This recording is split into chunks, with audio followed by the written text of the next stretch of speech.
If you summon this man by accident, he's gonna pop into this video and kill both of us. And I didn't even say his name, so don't do this to me. Hello, my lovely people, and welcome to another episode of Real Thoughts. My name is Cari. Say hi, Moo. Hello, Moo. And this is going to be our Candyman deep dive into childhood, like so. Let's get right into this one. First up is going to be first impressions. Moo, what were your first impressions on this film? Honestly, the title alone of this movie, Candyman, it fills you with dread. This movie is very exposition heavy, I'm not even gonna lie, but that's okay. The motivations are set up early and we're introduced to our main leads nice and early. Everything in this movie just kind of feels great on its first impressions. I love the opening score of it. I love the hauntingness of it. Everything's just great with this movie. What did you think of the first impressions? I completely agree with you to the fullest extent. This this movie, the first half, it gives you a general idea of what's going to be going on, and I absolutely love it. Our characters itself in the very first half, I knew that I was going to love this movie. I love the diversity. When I'm watching these films, I'm looking for diversity because I'm someone of color. I feel unrepresented in most films, so that's one of the things that it catches my eye in the first half, is that diversity. And we're instantly smacked in the fucking throat with diversity, and I love it. And this movie it's so old that some of the points that they make in this movie are ahead of its time. Like our main character acknowledges her privilege in the first half, and I'm looking at, like, when was this made? Who made 1996, I believe. Yeah, I think it is 1996, and I'm like, who made this? I wanna talk to you. I want to know. I want to watch some more films from whoever made this. I didn't do my research like I usually do. This is the second time. Oh my goodness. I'm slacking. Next when I'm doing research, Moo, keep me on it. Next time, get me to do my research. Yeah, okay, But next time I will get you to do your research. You should have done your research to begin with. I should have. I always do my research. I forgot. I did, well, the research that I usually do, like budgeting and stuff like that, of course, always do that. But like background characters, what did their history look like? You know, who was our director? I usually look that stuff up because it's just fun to know. I didn't this time. I'm gonna hit myself. Bad Cari this time. But yes, first impressions. I honestly, really, I knew I was gonna like this the first half. I knew it. All right, what about the believability in this movie? The believability is honestly insane. To the point that I remember my mom telling me stories about her being scared of Candyman. She won't even watch the new one coming out because she's scared of Candyman, which is funny to me. It's honestly funny. Like, the believability is so there. Our character delivery, our characters' interactions with each other, our characters' interaction with our main antagonist, it gives you that feeling like, damn, is this real? Should I be scared? Like, it gives you everything that you're asking for in believability, and you can't convince me. The settings itself, the dingy environment that they're living in because of the area that they're in, it gives you that believability. Love it. What are your thoughts? The movie sets its tone very quickly, and you believe in the main character's quest to become engaged in the story of Helen and her quest for the truth. I mean, flat out, she's just kind of, you know, she doesn't decide to pick up the Candyman story just because, you know, just because it's Candyman. Mm-hmm. But she ends up, you know, going for her journey and finding out the truth of this movie. What about the creative design? Ooh, listen. When I tell you I'm a sucker for creative design, but in specifically old creative design, I was having a field day with this movie. I was looking at characters, costumes. I was like, how much blood are you going to use in this scene? And it was always just immaculate. I loved it. Our set design, in particular, it's absolutely amazing. The environment that Candyman lives in, the area, the journey that they're taking is just winding when she finds out where Candyman resides. It just looks absolutely amazing. And even the environment, like the actual real world environment, one of the scenes she's in, it's actually raining and it's cold, and you can see that there is cold breath coming from her mouth, and it's unintentional to an extent, but damn, they picked the best days to film, and I love it. I love it. There can't be one film that I can't say anything else. I love it. Set design, sound. That's your thing. I'm at least on to you this time. But I'm going to go in on the artistic colors. We have amazing colors. Each set gives you a different feel. I really love the bright, blinding colors when she's put into the mental hospital. It gives you that sickly, but also supposed to be a safe space, but it isn't, kind of an idea and an environment. Our costumes design, it looks absolutely amazing. It gives you this environment. It's believable. Like, black people would wear this. Like, people of color in this film, these would be things that I can see my parents wearing, and I can see my grandparents wearing. Like, it's so believable. I honestly I love it. What are your thoughts? The creative design of this movie is absolutely fucking fantastic.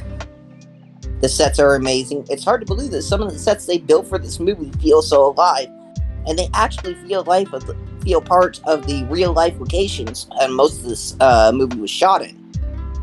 They actually did shoot in Chicago. They actually did shoot on the Cabrini, or the projects that the Cabrini Green was based off of. They actually, most of the background actors were real people. They weren't just Hollywood, I'm trying to get into acting. Like, the gang members, those were actual gang members at the time. It's just authentic all around. Yeah, they were paid to let them film there. Unfortunately, some of the gang members didn't take too lightly to it and shot up the equipment. But everything else is just incredible. The costumes are incredible. They really nailed the feeling of the characters and what we would wear inside the Windy City. Not one person feels out of place in this movie.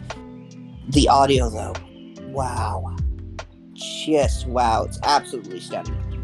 Not a single sound out of place, from the sound the camera makes when it takes a picture to the footsteps walking up a flight of stairs. Everything is just perfect. And the soundtrack, the haunting soundtrack of Candyman, is just beautiful. It fills you with dread and fear, letting you know you're in for that ride.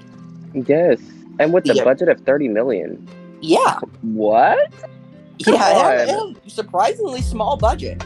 Like, take some notes. Somebody take some notes for the rest of us.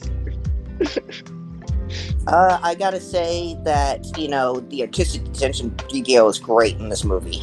It is amazing. It has fantastic world building, too. It feels so alive, and it's like one of the best things that the 90s ever produced. I can second that. I mean, everything about this movie is so amazing. You remember the abandoned building where Candyman... Yes, how could I forget? That was all a set. And I can go there right now. I can go there, and it's still going to be there right now. Nope. It feels authentic. Like, I felt grossed like out. It's actual, like a terrible restroom. Yes, like, I was eating, and I felt disgusted eating and watching this film at the same time. I mean, okay, so I want to talk about the characters. Yes, let's talk about our characters. Tony Todd. My god. Tony Todd is one of my favorite actors of all time. He was in the Final Destination movies. All of them. Tony Todd is an amazing actor, and I would love to meet him one day. I mean, he was such a big part of my childhood. We gotta get him on the show. Yes. So Tony Todd, if you're listening, we would love to have you on the show. We would absolutely We're love to gonna have make you. sure to tag him in Twitter. If you're watching, Tony, now that you've listened, you don't have a choice, and eventually you must talk to us in person. I mean, I love all the characters in this movie. I love Helen. I love her cheating husband. I love Bernadette. Bernadette. I think she looks stupid in the way she died. With all the blue makeup. I mean, what did she do? Get choked out by a Smurf? Come on. She looked like an actual Smurf, and I was just sitting there like, what is going on? It's been 5 seconds. Why does it look like she's been underwater for years? I guess our main villain just came from the water. But I absolutely agree with you. A lot of the kills in this movie are off screen. I'm not gonna lie. You know, it's a PG-13 horror movie. Yeah, wait, is Candyman PG-13? Yes, I think it is actually. Oh, let me look that up real fast. Oh, it's rated R. No, yeah, it actually is rated R. Huh. It feels like a PG-13 horror movie. It really does. It does. It feels as though I guess it is because we do have some scenes where there's direct contact with weapon to skin and then blood. So I can kind of understand getting on the safer side. But yeah, if you're a parent, parental guidance, you can watch it. It's not awful. I mean, it's fine, but the standout kill of this movie will always be in the mental hospital, where the dude gets ripped in half. I was hoping. I don't wish the worst on a certain characters, but I wanted Candyman to mutilate him only so they could believe her, because I wanted so bad for somebody to believe her, and I was sitting there like, I know somebody is gonna come and she's gonna still be in the seat and they're gonna be like, yup, she's right. But then Candyman frees her, and I was like, damn it, Helen, you were so close. I mean, the fun stuff in Candyman is super fun, and a lot of it works, especially the standout kill. You know, just this movie feels so authentic, and it feels so great, and it feels so real. Like, I was actually afraid to watch this movie when I was a kid, because we believed in the urban legend of Candyman. But it's so much fun. Like, me and my friends used to dare each other to go into the bathroom, lock the door, and steal a lighter from our parents, and just go, Candyman, Candyman, Candyman, Candyman, Candyman. Nope.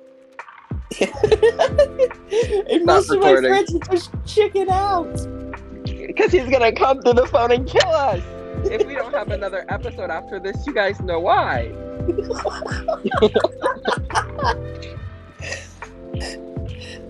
Okay, what are your honest thoughts on this movie? My take on this movie, because I hadn't watched it actually. I didn't watch this as a child, because I was too obsessed with the Saw films, and I regret nothing. But I honestly love this movie. Like, the 90s, 80s vibe that you're getting from it, it's cinematically beautiful. These scenes are beautiful, and the storyline itself, it gives that significance, and the idea behind the entire story of Candyman, it makes me, I don't know why, but it makes me feel seen in cinema back then. And it gives me that feel-good vibes from the movie itself. But I was just rooting for Helen to beat the actual fuck out of this man, like, the whole time. Like, I wanted her to mutilate her husband so bad. And the ending. And she does in the end. And she does. I was upset that they scalped her. Y'all are wrong for that. Whoever scalped Helen, you deserve to be put down. Like, that was disrespectful. But yes, bald bad girl Helen killed her husband, and I was here for it. So that's my reasoning for making this movie an 8.5 out of 10 popcorn kernels. Yeah, only because Helen killed her husband at the end. I'm gonna say Candyman is a super fun time and an excellent horror movie to watch, whether you're new to horror movies or an old veteran just like us, just looking for a good scare. I'm gonna go ahead and give Candy 5 skulls. That's literally 5. Like, Yeah, out I'm of gonna give normal Candyman 5 talking, skulls. 5 skulls. That you said Candyman in a normal sentence 5 times. We're gonna die. He's gonna come after us. I'm scared. Whoopsie. That, like, a normal conversation, that was 5 times. I counted. Mm-mm. I don't. Mm-mm. So, guys, if you don't see another episode from us, you can blame me because I killed us. Please blame Moo. Don't blame me. I didn't do anything. I didn't even say his name. I restricted myself from saying his name. So you said his name plenty of times. I said it 3 times. That's it. You said it 5 in a normal conversation. And will be, because I like to live. Oh my goodness. And if we don't have another episode, that's your reasoning for subscribing. That. If you don't see another episode, subscribe. Bring us back. I wanna survive, so please bring us back. Please bring us back for another episode. Grab that subscribe button. Don't forget to leave a like in the comment. Say, rest in peace, Moo and Cari. Rest in peace, Moo and Cari, in the comments below. And also, while you're down there, go ahead and recommend a movie that you want us to watch. We're always up for watching something, except if it's traumatizing for both of us. If it's traumatizing for one of us, put it in the comments, because I will make one of us suffer. Same with me. Alright, guys, that's gonna do it for this episode. What's our collective rating on Candyman? Yes, yours was 5. Oh my goodness. I gave it such a high rating. We're gonna make it 5 only because you have to say his name. We'll give this rating 5 C words. 5 skulls out of 5. 5 skulls out of 5. I'm not saying his name. I refuse. Come on, it's only Candyman. Nope. Nope. Nope. Okay, guys. Thank you guys so much for listening.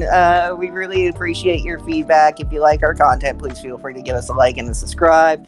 And as always, we'll see you in the next video. Ciao for now. Adios, amigos.